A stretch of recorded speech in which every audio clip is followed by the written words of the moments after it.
número 5, que es asumiendo nuestra responsabilidad esencial como padres de familia. Lo primero que vamos a hacer es orar. Padre bueno y misericordioso, en esta hora, Señor, te ruego que tengas misericordia en nuestras vidas, especialmente que tu Santo Espíritu pueda dirigir también esta clase para que podamos sacarle el mayor provecho en nuestras vidas, Señor. Ten misericordia de nosotros, ayúdanos a no solamente escuchar, sino también a poder practicar lo que tu palabra y esta lección nos pueda enseñar. En el nombre de Jesús te lo ruego. Amén. Bien, voy a compartir la presentación.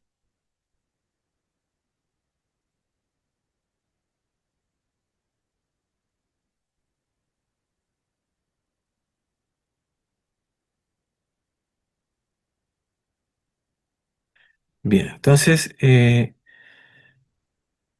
esta lección tiene como propósito llamarnos a asumir una responsabilidad que tiene que ver con pastorear el corazón de nuestros hijos. Eh, Hemos visto algunos antecedentes de la familia que Dios ha diseñado, cómo debe estar compuesta, cómo la forma en que debemos ser agentes de, o una pequeña embajada del reino de Dios debe ser cada uno de nuestros hogares, y nosotros debemos también, como hemos dicho, multiplicar la imagen de Dios, pero una imagen de Dios como Él quiere que sea vista y como Él planeó la sociedad. Y para ello es necesario que los cristianos tengamos más responsabilidad y podamos, de alguna forma,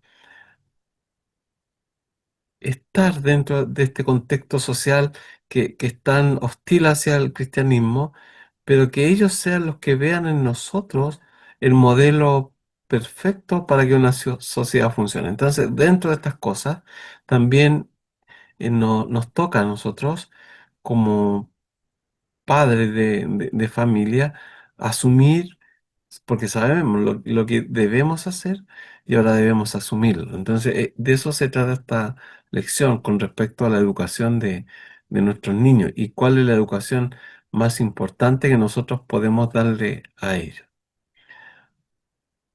Entonces, en esta lección vamos a explorar de alguna forma la profunda responsabilidad espiritual que tienen ambos padres, especialmente el, el- el papá, dentro del diseño divino, dijimos, ya para la familia, de acuerdo obviamente con lo que la Biblia nos enseña y con lo que nosotros hemos podido aprender de ella. Eh, Nuestro objetivo se podría decir que es triple. Primero tenemos que comprender cuál es la visión bíblica del rol de los padres como figuras de autoridad. Así deben vernos los niños, como autoridades, como personas que los puedan guiar y como personas que los puedan disipular dentro del hogar, porque allí comienza nuestra labor. Segundo, tenemos que reconocer que el corazón, y cuando hablamos del corazón, ya se ha dicho varias veces y yo creo que todos lo entendemos, no estamos hablando del órgano físico, sino que hablamos el centro de la voluntad, las emociones, los pensamientos y deseos, en el fondo el ser mismo de la persona. Eh, Reconocer entonces que este corazón es el núcleo desde el cual nosotros vamos a formar y se va a formar la espiritualidad de nuestros hijos. Y tercero, aplicar estos principios reformados que afirman la soberanía de Dios, en primer lugar, luego la centralidad de las escrituras y la gracia como fundamento de toda crianza cristiana, la gracia que Dios ha tenido con nosotros y que nosotros queremos que también nuestros hijos alcancen esa gracia de formar parte de la familia de Dios. Entonces, a lo largo de la clase vamos a ir viendo cómo el corazón humano, incluso desde que es pequeño, necesita ser pastoreado con dos aspectos que son clave, con ternura por un lado, pero también con firmeza. También vamos a ver cómo los padres son llamados a ser pastores, profetas y sacerdotes en sus hogares. Es decir, hay una labor que nosotros estamos llamados a cumplir y que debemos hacerlo con la mayor diligencia posible, como pastores, profetas y sacerdotes. Y también como la familia, lejos de ser una institución meramente social, como muchos lo ven, en el fondo es una comunidad del pacto, donde se está manifestando el reino de Dios. La familia no es un apéndice de la iglesia, como muchos pudieran verlo, sino es una extensión del reino de Dios, como ya vimos, ¿no es cierto?, en la primera clase, donde los hijos en el fondo son y deben ser discipulados en el temor del Señor. Esa es la clave. Educar entonces a los hijos en la palabra de Dios no es una opción. Como muchos pueden entender que dejemos a los niños que luego escojan si quieren o no ser hijos de Dios. No es una opción. Educarlos en la palabra de Dios. Es una expresión concreta del pacto de gracia que Dios establece con su pueblo y con sus generaciones. Nosotros somos hijos del pacto y padres del pacto en este caso, y nuestros hijos también forman parte de él desde el momento en que llegan a la existencia. No los podemos excluir ni debe haber ninguna otro objetivo superior que el de pastorear sus corazones y llevarlos al conocimiento de la gracia de nuestro Dios. Y estamos viviendo, que en el material también aparece, en un mundo que es muy hostil hacia el Evangelio y tienen ideas muy erradas acerca de la familia, de lo que es una familia, de cómo se constituye una familia y de los deberes que debe tener una familia, de la forma de criar a los hijos, de la forma de orientarlo. Entonces, nosotros debemos, en este caso, a través de nuestra forma de criar a nuestros hijos y siguiendo el consejo bíblico, ser el referente para la sociedad de cómo Dios ha querido que su imagen se multiplique a través de las generaciones, a través del núcleo de la sociedad, que es la familia. Bueno, en primer término, en esta diapositiva vamos a ver que esto explica de alguna forma que la crianza no es solamente conductual. Muchos podemos pensar que basta con preocuparnos de que el niño no haga ciertas cosas o que acate órdenes y que prácticamente sea una foto dentro del hogar, pero no sabemos lo que sucede en el corazón. Entonces la crianza no es solo conductual, es profundamente espiritual. Entonces, ese es el objetivo, pastorear el corazón. No solo modificar la conducta, como ya lo habíamos dicho la semana pasada. Entonces el corazón es el centro de la vida espiritual. Jesús enseña, como aparece ahí en Lucas 6:45, ¿no? Y también ahí aparece en Mateo 7:21-23.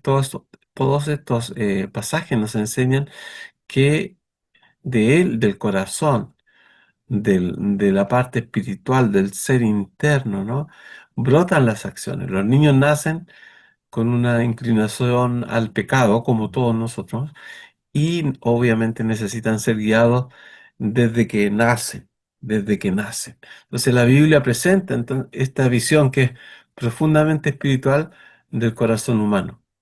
Y entonces esta comprender, ¿no es cierto?, que el corazón, que la forma, el ser espiritual de la persona al cual nosotros estamos llamados a pastorear, eh, es esencial para criar a nuestros hijos.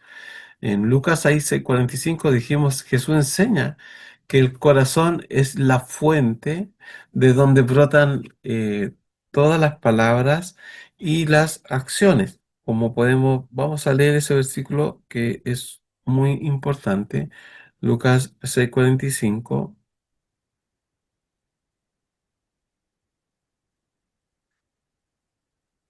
El hombre bueno del buen tesoro de su corazón saca lo bueno, y el hombre malo del mal tesoro de su corazón saca lo malo, porque de la abundancia del corazón habla la boca. Y también vamos a leer inmediatamente Marcos, perdón, 7:21 al 23 para que lo tengamos en nuestra mente, porque son los dos versículos que son muy importantes y en las cuales nuestro Señor nos enseña acerca de la importancia de educar a la persona más que a la conducta, en el fondo al corazón, porque de dentro del corazón de los hombres salen los malos pensamientos, los adulterios, las fornicaciones, los homicidios, los hurtos, las avaricias, las maldades, el engaño, la lascivia, la envidia, la maledicencia, la soberbia, la insensatez. Todas estas maldades de dentro salen y contaminan al hombre. Entonces, el corazón es la fuente de donde brotan las palabras, lo que decimos y lo que hacemos. Entonces, esto revela que nuestra conducta o lo externo, ¿no es cierto?, es un reflejo de lo que habita en lo interno. Y por eso leímos de inmediato Marcos 7:21-23, porque esto refuerza esta idea y enumera una serie de pecados que en el fondo no provienen de influencias externas, sino provienen del interior del ser humano. Y esto implica que nuestros hijos no son moralmente neutros ni inocentes por naturaleza. Eso es lo más importante de esta parte. Eh, Tenemos ahí el Salmo 51:5, donde eh, se nos enseña y David dice que en pecado he sido concebido. Entonces, desde la niñez nacen con una inclinación al pecado. Y esta es una herencia de la caída de Adán. Esto no quiere decir que el pecado sea el hecho de concebir o que sea el sexo el pecado, sino se trata de que toda la maldad, toda esa herencia que viene desde Adán se transmite al momento de nacer. Entonces, todas las facultades del hombre han sido afectadas por el pecado y se va transmitiendo de generación en generación. A eso se refiere. Esa es la herencia que nosotros recibimos, que es caída de Adán. Entonces, la crianza no puede limitarse a corregir las conductas visibles, sino que debe enfocarse en pastorear el corazón del niño, porque podemos nosotros llegar a hacerlo entender, a decirle, oye, tienes que saludar, tienes que no decir malas palabras, tienes, etcétera, muchas indicaciones, pero el niño no sabe por qué. Y las hace porque nosotros lo estamos mirando, pero cuando nos damos vuelta y hacen todo lo contrario. Entonces, lo ideal y lo importante es pastorear el corazón de los pequeños, moldear en el fondo, de acuerdo a la palabra de Dios, ¿no es cierto?, los deseos, los pensamientos, las emociones y las motivaciones. Y de esa forma vamos a estar cumpliendo y asumiendo esta responsabilidad de criar a nuestros hijos. También Jeremías 31:18 eh, nos enseña, es un versículo que es muy conocido, pero también lo vamos a leer porque es importante. Jeremías 31:18,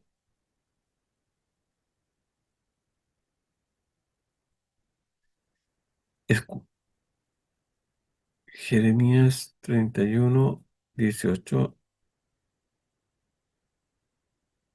escuchando he oído a Efraín que se lamentaba, me azotaste y fui castigado como novillo indómito. Bueno, eso es lo exterior. Después dice, conviérteme y seré convertido, porque tú eres Jehová mi Dios. Entonces, eso nos enseña que la conversión en este caso es una obra de Dios. Y los padres son llamados a guiar a sus hijos hacia esa transformación, hacia ese encuentro de alguna forma con el Señor. Esta visión, entonces, bíblica exige a nosotros que criemos a nuestros hijos con este modelo que es profundamente espiritual, donde el objetivo no es solamente tener hijos que nos obedezcan, sino hijos regenerados en el fondo, que amen a Dios desde lo más profundo del ser. Esa es nuestra labor.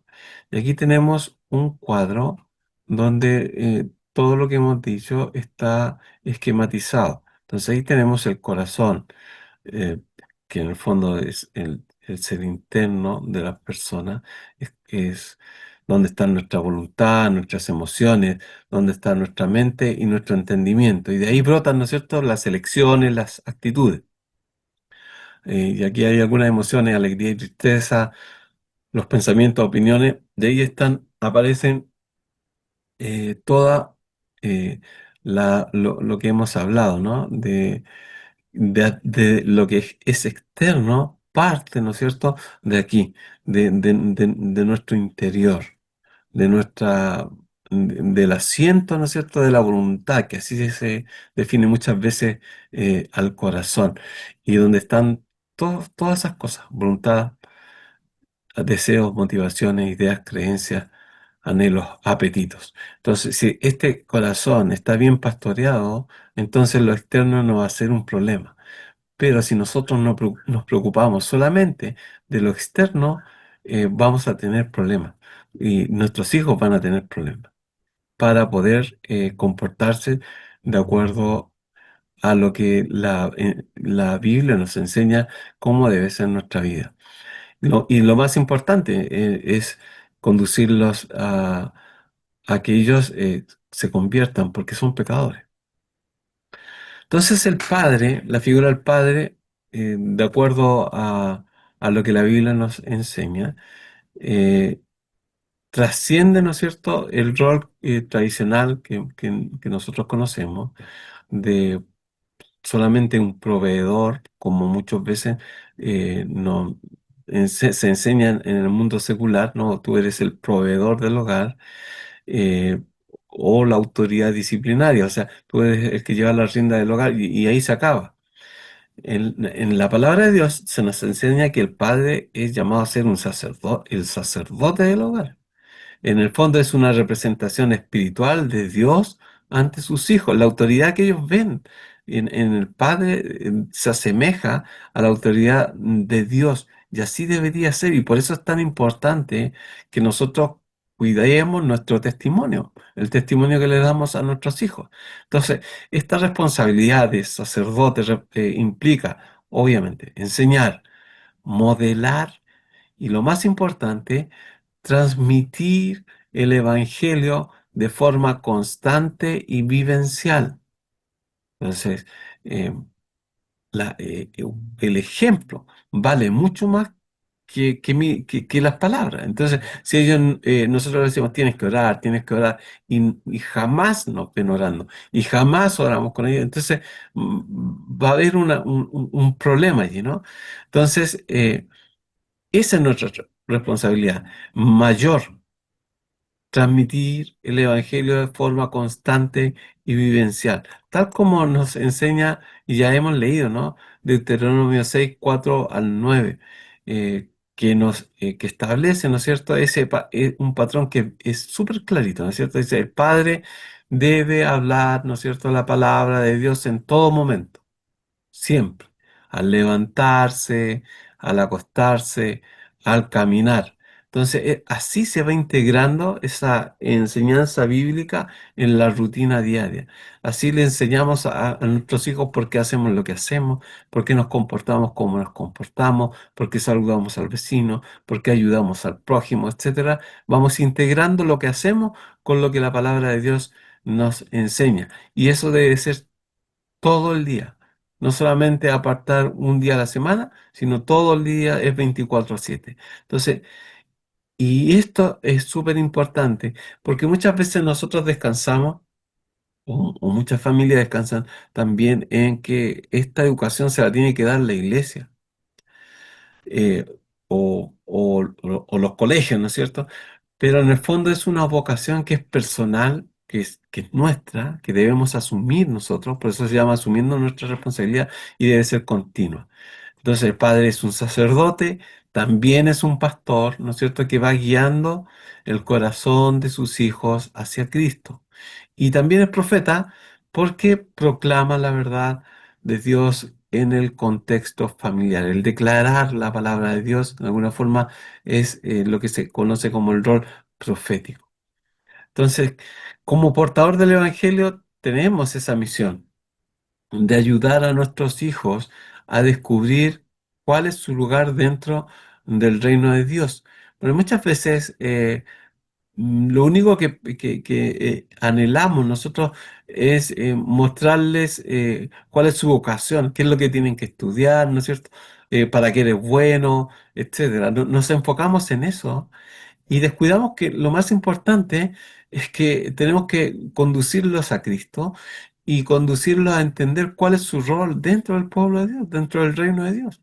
Entonces eso cambia un poquito la perspectiva. Es cierto, no hay que descuidar tampoco, porque Dios a todos nos ha dado talento y hay que descubrir cuál es el talento de cada persona, cuál es la vocación en este caso, pero la principal siempre debe ser dentro del reino, en el esquema, ¿no es cierto?, del reino de Dios. Entonces, la familia es una comunidad del pacto, como dijimos, el padre es el principal mediador de este pacto y su vida debe reflejar el carácter de Cristo. Así nos deben ver a nosotros. Y por eso es tan importante el ejemplo. Tenemos que ser un ejemplo de fe. mm, y esto cuesta mucho porque cuando vienen problemas es cuando más nos angustiamos, ¿no es cierto? No, no, nos ven estresados, etcétera. Entonces allí es donde tenemos que recordar esto. Ellos nos están mirando. Ellos nos están mirando y van a seguirnos, por ejemplo. Entonces, si nosotros nos comportamos con fe, ellos van a entender que lo que nosotros le estamos transmitiendo es realmente lo que la Biblia quiere de nosotros y podemos, y ellos van a seguir ese ejemplo. Entonces, somos ejemplos de fe, humildad, obediencia y también de un amor sacrificial. Aquí tenemos un cuadro que nos muestra al padre, ¿no es cierto?, como el sacerdote del hogar, pero contrastado con la cultura secular. Entonces, y aquí se resaltan varios aspectos. Una cosa es lo que la Biblia nos enseña y otra cosa es lo que la sociedad hoy día enseña de cómo ser papá. Entonces, tenemos, por ejemplo, el aspecto de autoridad. En la sociedad actual enseña que está basada en acuerdos sociales o conveniencias momentáneas. En cambio, la Biblia nos enseña que esta autoridad es delegada por Dios y es una responsabilidad sagrada. Y por eso decimos que es el sacerdote del hogar. ¿Cuál es el fundamento para la crianza? Secularmente, ¿no es cierto? Es el enfoque psicológico, popularidad o autoayuda. Y por eso se preocupan mucho los papás enseñar el material de cuando van creciendo o van a llegar a la adolescencia. Entonces tenemos que conseguirle un psicólogo, etcétera. Cambio, el enfoque bíblico dice que es la palabra de Dios como autoridad suprema. Debemos enfocarnos, debemos probar este modelo bíblico, porque es dar resultados, así lo enseña la palabra y así debemos hacerlo. Hoy día se descansa mucho en la ayuda en las terapias, ¿no es cierto?, en los psicólogos, que en algún punto pueden servir, pero lo más importante es que probemos el modelo bíblico. Bueno, también en el aspecto del enfoque de la disciplina, el padre secular, ¿cierto? Se basa en la corrección y a menudo que es punitiva o permisiva, lo deja hacer o se va al otro extremo. En cambio, el padre bíblico es formativo, va formando y está equilibrada con amor y guía espiritual. Ya vamos a ver algo de la disciplina al final. El papel de la educación espiritual. El padre secular lo delega principalmente a la escuela o a la iglesia. No, que allá le enseñen lo que es bueno, lo que es malo. Yo lo mando para allá y descanso en ello. En cambio, el padre bíblico tiene que tener ese liderazgo activo. Tiene que existir esa enseñanza constante y ser un ejemplo diario. La visión de los hijos del padre secular son individuos libres cuya vocación la define la sociedad. En cambio, el padre bíblico entiende que son miembros del reino de Dios y que son herederos del pacto y llamados a ser discípulos.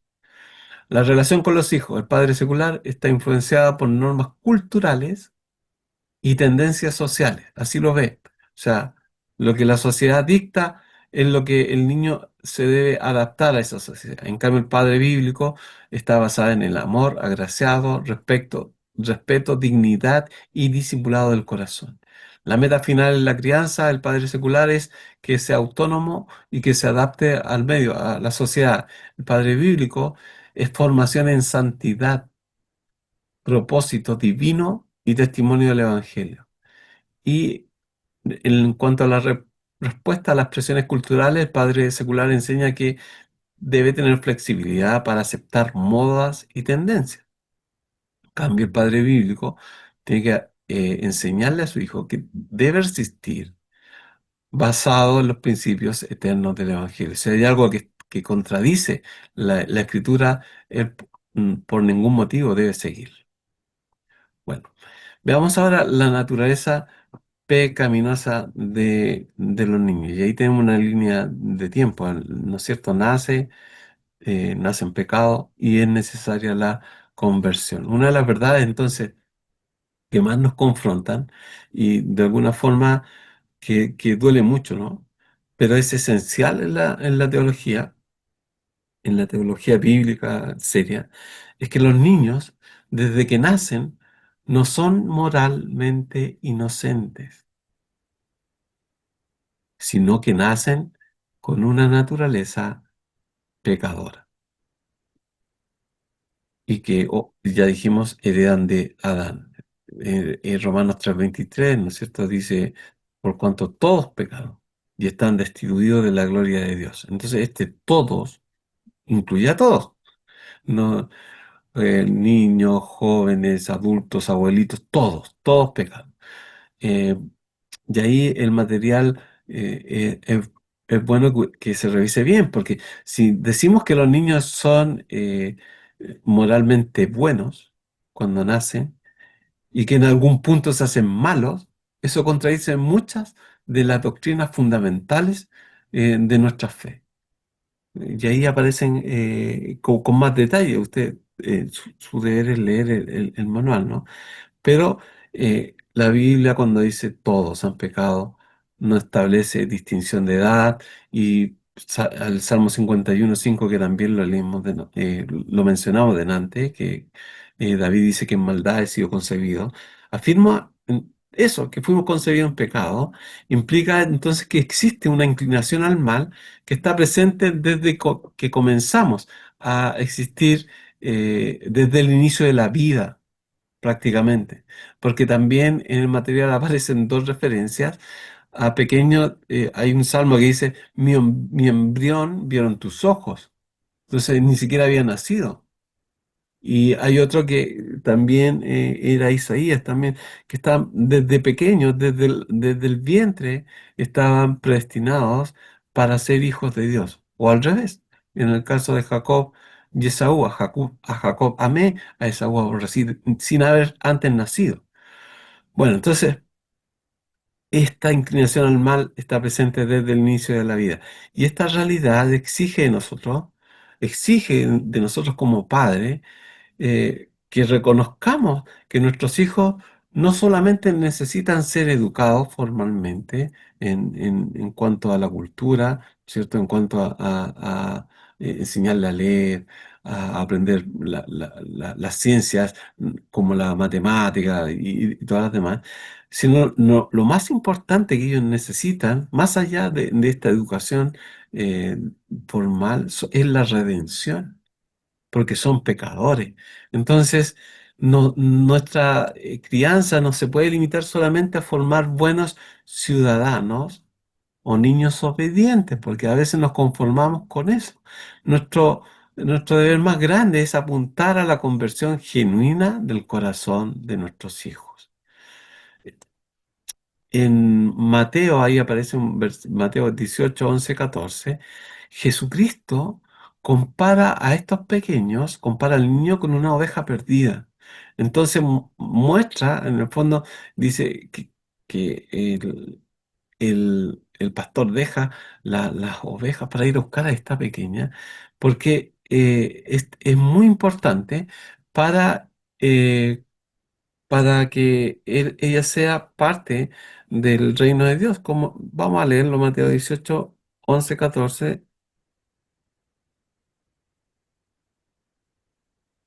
Dice, porque el Hijo del Hombre ha venido para salvar lo que se había perdido. ¿Qué os parece si un hombre tiene 100 ovejas y se descarría una de ellas? ¿No deja las 99 y va por los montes a buscar la que se había descarriado?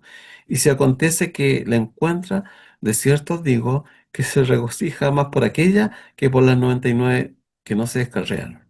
Así. Y aquí viene la comparación. No es la voluntad de vuestro Padre que está en los cielos que se pierda uno de estos pequeños. Entonces, eh, es muy importante esta labor de conducir al niño al arrepentimiento. Eh, Compara a Jesucristo entonces a los niños con estas ovejas y muestra que sin arrepentimiento y fe está espiritualmente extraviado. Entonces, esta perspectiva nos encontramos en la palabra de Dios, rechaza esta idea de que algunos dichos, de que algunos enseñan, ¿no es cierto?, que en algún momento va a tener una edad de responsabilidad. Eh, Toda su etapa de niño es inocente, pero en algún punto va a ser responsable. No. Afirma que la obra del Espíritu Santo puede comenzar en cualquier etapa de la vida, incluida la infancia. Y es ahí es donde, como padres cristianos, debemos estar presentes y cumplir nuestra responsabilidad. Por eso, como padres, debemos guiar a los hijos hacia el conocimiento del pecado, decirles que somos pecadores, enseñarles lo que la Biblia dice con respecto a todos los hombres, que necesitamos perdón, necesitamos arrepentirnos de nuestros pecados y rogar al Señor que tenga misericordia de nuestras vidas. Y eso implica entregarnos al señorío de Cristo. Entonces, así le enseñamos a reconocer que la salvación es por gracia, porque en el fondo es un regalo que se nos da no lo que merecemos, todo lo contrario, se nos da gracia, se nos da vida. Es por gracia entonces, y no se trata de que una persona sepa más o menos de la Biblia, lo que podríamos llamar una madurez intelectual. Otro aspecto eh, que nos habla de los niños es que los niños en el reino de Dios no son solo receptores pasivos de la fe, sino son participantes activos del reino de Dios. Y tenemos ejemplos en el Antiguo y en el Nuevo Testamento. Eh, en el Antiguo Testamento vemos cómo Dios los incluye en el plan de la redención. Por ejemplo, los hijos de Abraham fueron instruidos en el camino del Señor, como lo vemos en Génesis capítulo 18, versículos 18 y 19, que nos dice: habiendo de ser Abraham una nación grande y fuerte, y habiendo de ser benditas en él todas las naciones de la tierra, porque yo sé que mandará a sus hijos y a su casa después de sí, que guarden el camino de Jehová, haciendo justicia y juicio, para que haga venir Jehová sobre Abraham lo que ha hablado acerca de él. Entonces, Dios sabía que Abraham iba a cumplir esta labor. Entonces, los niños, es el caso de la descendencia de Abraham. También tenemos otro ejemplo cuando entraron en la tierra prometida y los adultos no creyeron. ¿Se acuerdan que por la desobediencia, cuando enviaron a los espías a, a Bet Jericó y llegaron allí y dijeron que eh, prácticamente dijeron que no iban a poder entrar a la tierra prometida? Bueno, Dios los castigó y los mandó a un curso exhaustivo de 40 años en el desierto.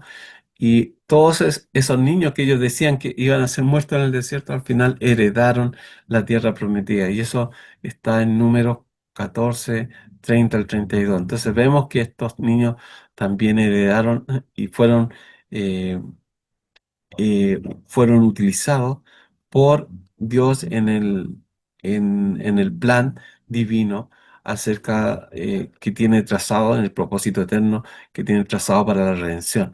Entonces también la alabanza de los niños en el Salmo 82 fue considerada una fortaleza, porque es muy conocido de la boca de los niños y de los que maman fundaste la fortaleza.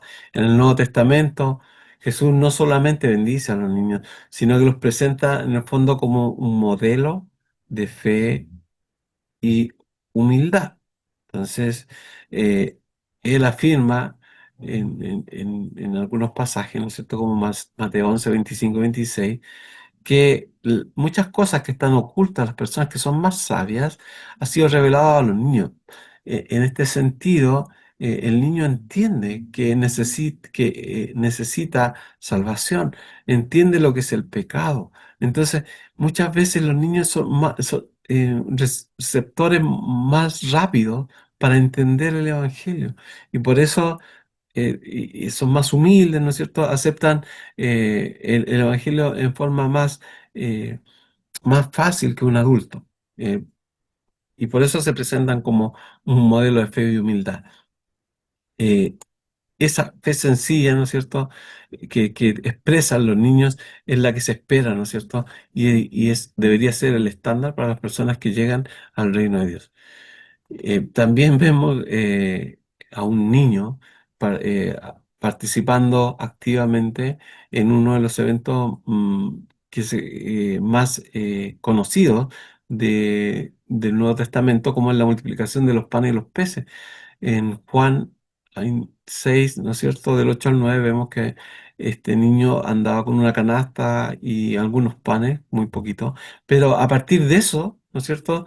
Dios utilizó esa canastita, ese regalo, esos panes que traía el niño, para multiplicar los panes y dar comida a 5.000 personas. Entonces esto demuestra que Dios puede usar lo más pequeño incluso para grandes propósitos. Entonces, esta visión de los niños, tanto en el Antiguo como en el Nuevo Testamento, es un desafío y nos desafía, digamos, a nosotros a ver a los niños no como una etapa previa a la vida cristiana, como muchos piensan, sino como discípulos en formación, que tienen un llamado real y presente. Entonces, los papás debemos discipularlos con la misma seriedad y esperanza que podríamos tener al formar a cualquier creyente o discipular a cualquier creyente de mayor edad.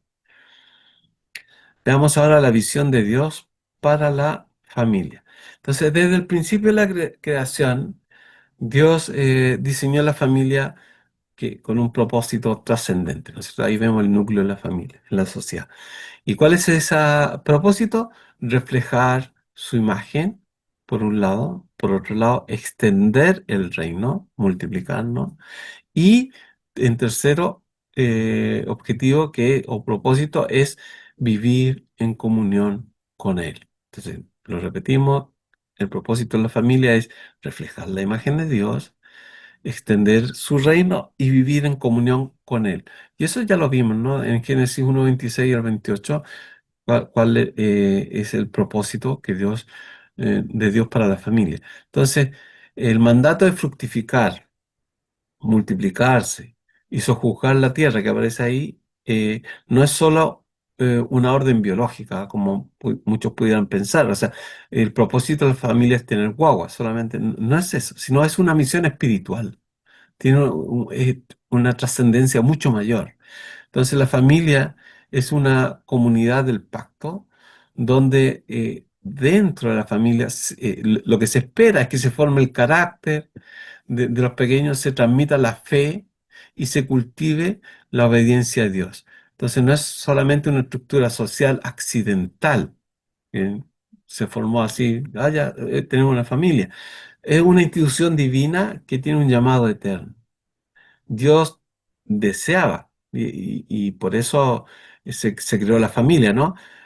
Hijos a su imagen, que maduraran en santidad y gobernaran con justicia y vivieran en íntima relación con Él. Ese fue el propósito divino del hogar.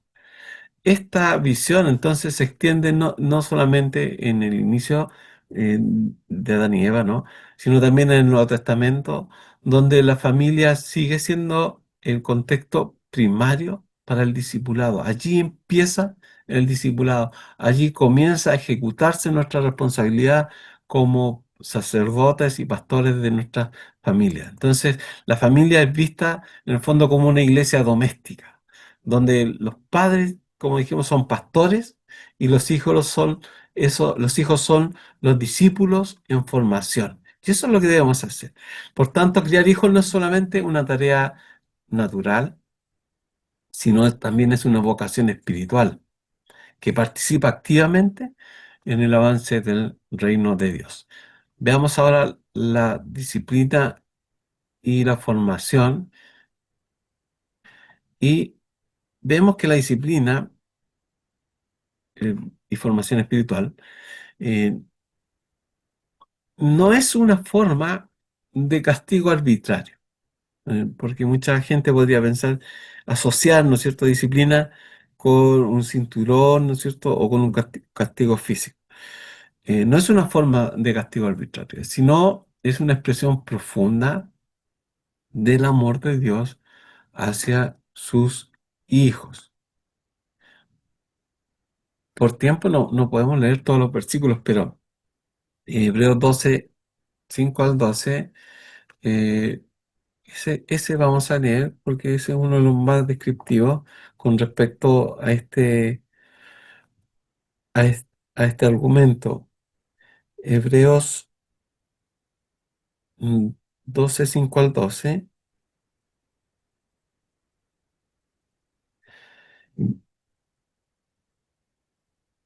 Y habéis ya olvidado la exhortación que como a hijos se os dirige diciendo, Hijo mío, no menosprecies la disciplina del Señor, ni desmayes cuando eres reprendido por Él, porque el Señor al que ama disciplina y azota a todo el que recibe por hijo. Si soportáis la disciplina, Dios os trata como a hijos, porque ¿qué hijo es aquel a quien el Padre no disciplina? Pero si se os deja sin disciplina, de la cual todos han sido participantes, entonces sois bastardos y no hijos. Por otra parte, tuvimos a nuestros padres terrenales que nos disciplinaban y los venerábamos. ¿Por qué no obedeceremos mucho mejor al Padre de los Espíritus y viviremos? Ya que ellos ciertamente por pocos días nos disciplinaban como a ellos les parecía, pero para lo que nos es provechoso, para que participemos de su santidad. Es verdad que ninguna disciplina al presente parece ser causa de gozo, sino de tristeza, pero después da fruto apacible de justicia a los que en ella han sido ejercitados. Por lo cual, levantad las manos caídas y las rodillas paralizadas. Entonces, este pasaje nos enseña que el Señor disciplina a quienes ama. Y esta corrección produce frutos de justicia y santidad en quienes la reciben. Ese es el propósito de la disciplina, producir fruto de justicia y santidad. Entonces los padres están llamados a ejercer esa disciplina que no humille ni destruya, sino que edifique. Entonces, por eso hay que tener cuidado al disciplinar, que edifique, que forme y dirija el corazón del niño hacia Dios. Ese es el objetivo.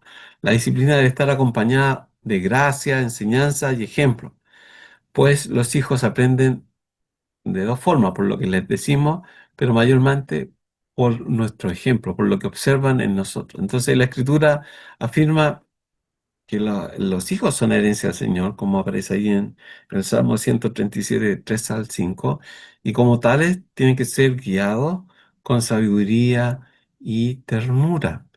El estilo de vida de los padres, la forma de hablar, de amar, de corregir y de vivir la fe, es el medio principal, ¿cierto?, por los cuales los hijos van a internalizar el Evangelio. Entonces, por eso es tan importante que esta formación espiritual que nosotros estamos dándole a nuestros hijos sea un proceso continuo y que se dé en el diario vivir, no en forma esporádica, una vez a la semana, cuando vamos a la iglesia, sino, y de esta forma vamos a convertir realmente la disciplina en una herramienta de transformación y no solamente de corrección. Y aquí vamos a ver un cuadro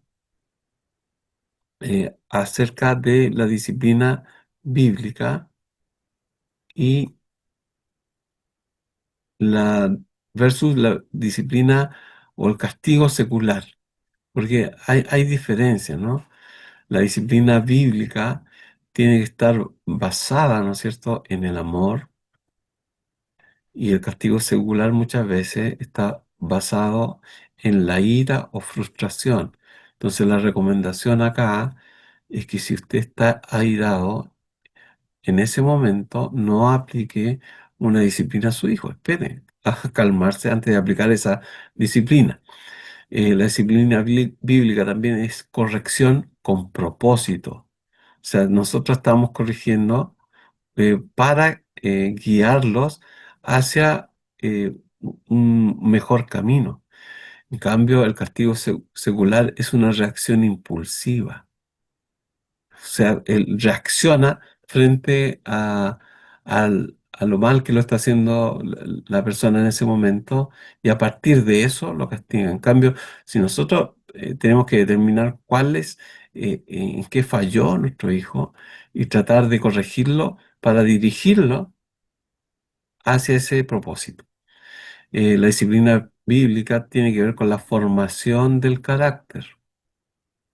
Entonces, como dijimos, lo más importante es ser mentores, es pastorear el corazón, el ser interno, y el castigo secular solamente está basado en controlar la conducta, ya dijimos lo externo, pero nosotros estamos apuntando al interno. La disciplina bíblica está basada en la palabra de Dios. Por eso es tan importante que como padres también seamos disciplinados y podamos conocer la palabra de Dios. Y el castigo secular solamente está basado en normas humanas.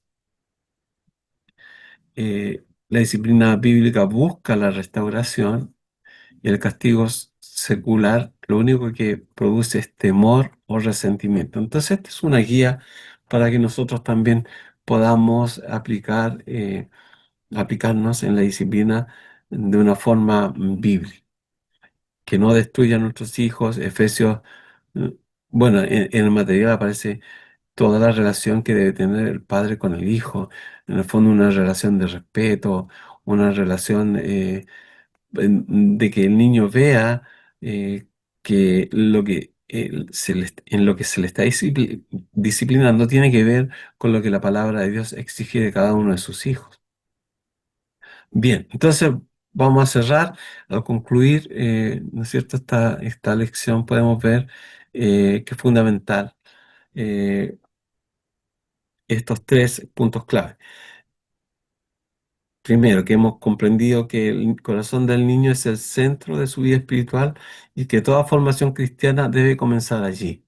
Eso es súper importante. Segundo, que los padres tienen una responsabilidad ineludible. Entonces tenemos que aplicarnos en ello. Como pastores del hogar, y estamos llamados, ¿no es cierto?, a guiar, enseñar y modelar el evangelio en cada aspecto de la vida familiar. Y tercero, vimos que la familia no es simplemente una unidad social, sino una comunidad del pacto, parte activa del reino de Dios. Y estos tres puntos nos invitan entonces a evaluar nuestra práctica cotidiana. Y podemos preguntarnos, ¿no? ¿Estamos realmente pastoreando el corazón de nuestros hijos o simplemente estamos corrigiendo las actitudes externas? Entonces, esta pregunta eh, de alguna forma nos debe llevar a reflexionar y a despertar nuestras conciencias y compromiso para educar a nuestros hijos. Finalmente, entonces, eh, podemos eh, practicar, ¿no es cierto?, estos principios aprendidos. Esa es la idea, y esa es la idea de esta lección. La crianza reformada o de acuerdo al contexto bíblico no es una teoría, sino es una vocación vivida en dependencia del Espíritu Santo y, por supuesto, en fidelidad a la palabra del Señor. Bien, entonces esta ha sido la lección de esta semana y nos quedan 5 minutos. Si es que alguien tiene alguna pregunta o duda que podamos contestar, está abierto el micrófono o algún aporte, alguna reflexión que podamos compartir.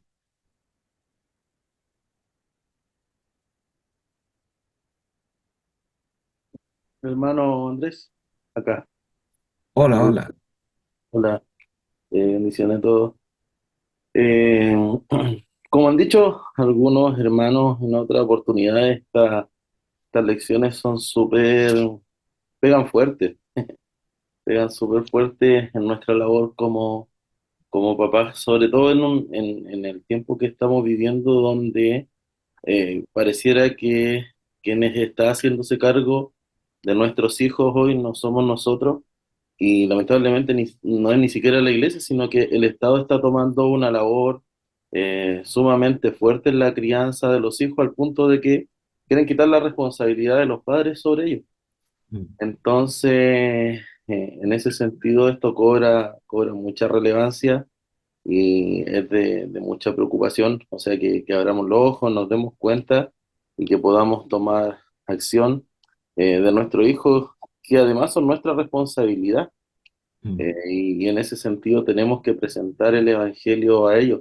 Muy cortito, el fin de semana estuve con unos amigos que eran de otra iglesia y me daba la verdad pena cuál era eh, el fundamento de su Evangelio. El fundamento de su Evangelio es que ellos iban a la iglesia hace 4 generaciones simplemente, pero frente a eso no había eh, un evangelio de la gracia, como recién se exponía, que se haya predicado, y en ese sentido no había esa comprensión de que aún los niños nacen con la naturaleza pecaminosa y no es algo que se adquiere en el camino, sino que venimos al mundo de esa manera. Entonces, eso fue bastante preocupante y me hacía bastante eco con lo que usted decía ahora. Eso. Gracias, hermano, por compartir. Sí, sí, hay mucha gente. Bueno, nosotros, todo esto lo vemos en la práctica, porque a los hermanos les cuesta expresar su fe, ¿ah? De alguna forma es difícil. ¿Por qué eres cristiano? Cuando necesitan evangelizar a otros, ¿por qué crees en Jesucristo? Entonces, claro, no, es que como decía la hermana, ya tenemos una generación para atrás, pero en el fondo eso es lo que nosotros debemos apuntar y el estudio debe ser, como vimos, debe ser constante, día a día. Y eso nos da un reto a nosotros como padres de estar siempre preparados, de estar siempre instruyendo, porque si vamos a instruir a nuestros hijos en algo, tenemos que primero nosotros aprenderlo. Entonces muchas veces se deja la responsabilidad como muchas veces no, en la escuela dominical van a aprender o en el colegio les van a enseñar y vamos a alegar, ¿por qué mi hijo es así? Cuando en realidad debería partir por casa. ¿Alguien más antes ya de finalizar?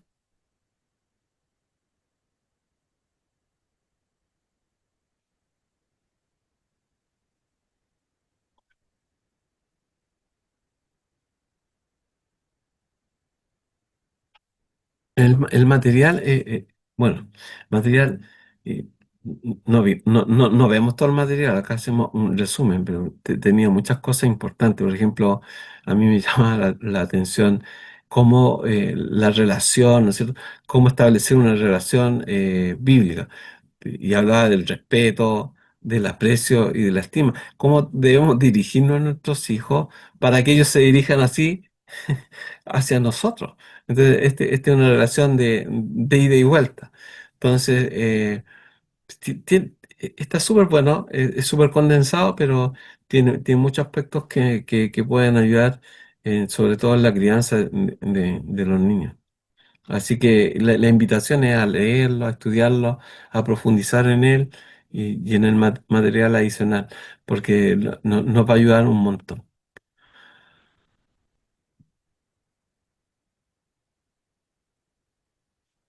Bien, hermano. Entonces, si no hay, si no tenemos otra pregunta, otro aporte, vamos a ir finalizando. Acuérdense de hacer los, eh, los cuestionarios. Yo espero esta semana empezar ya a revisar algunos para que no se atrasen al final, porque como son de desarrollo, son un poquito más largos. Hermano Luis, por favor, usted nos puede dirigir con una oración para terminar. Amén. Oramos al Señor. Dios eterno, gracias te damos por este nuevo día en que nos podemos reunir en torno a esta clase, Señor. Gracias por tus consejos, gracias por mi hermano que nos ha compartido y nos ha enseñado conforme a las Escrituras. Gracias también te damos por cada uno de nuestros hermanos que están aquí. Que Señor, más que poder memorizar estos contenidos y desarrollar un buen cuestionario o unas buenas respuestas a las preguntas, podamos aplicar estas verdades a nuestras vidas, en nuestras Amén. familias, con nuestros hijos. Ayúdanos, Señor, cada día en todas las cosas. Gracias te damos por todo en el nombre de Jesús. Amén. Amén.